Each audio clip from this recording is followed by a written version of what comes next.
Bismillahirrahmanirrahim. Ikhwati iman yang dimuliakan Allah Subhanahu wa taala, bersyukur kepada Allah kita masih dalam sehat, masih afiat. Terutama kita masih dalam iman, dalam Islam.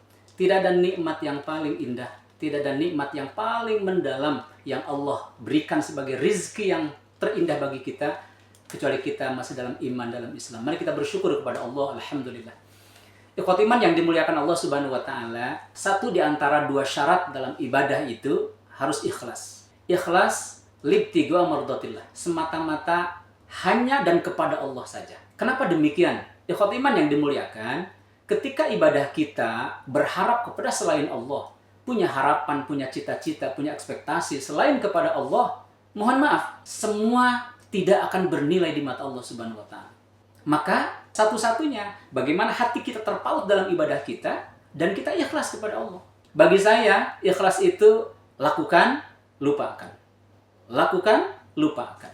Itu adalah ikhlas. Betapapun kita berharap kepada hal-hal yang besar, mungkin lebih besar dari segalanya. Tapi kalau kemudian kita lakukan, lupakan, begitulah kira-kira hakikat dari makna ikhlas dalam hal ini. Yang kedua, dalam ibadah itu muwafaqah. Sesuai tata kelolanya, sesuai SOP-nya, sesuai manhajnya, sesuai tata kelolanya dengan yang diharapkan oleh Allah dan Rasul-Nya. Seringkali kita mendengar, seringkali kita mengkaji. Agama itu bukan urusan kita, ibadah itu bukan urusan kita. Agama, ibadah itu urusan Allah dan Rasul-Nya. Makanya dalam kalimatnya atiullah wa atur Rasul. Dalam kalimat potongan yang lain, fa in tanaza'tum fi syai'in faruddu ila Allah war Rasul. Jadi kita tidak punya kewenangan, kita tidak punya prerogatif untuk memodifikasi itu. Karena sesungguhnya kaifiat itu adalah kaifiat dari Allah.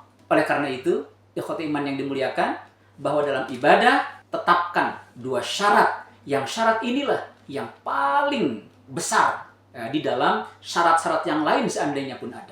Yang pertama, ikhlas karena Allah. Yang kedua, muwafaqah sesuai dengan kaifiat SOP yang ditetapkan Rasulullah SAW. Maka mudah-mudahan Ramadan ini akan menggembleng kita. Ramadan ini akan menjadi kawah candra di muka bagi kita untuk bagaimana memperbaiki ibadah kita. Sehingga ikhlas kita kedepankan.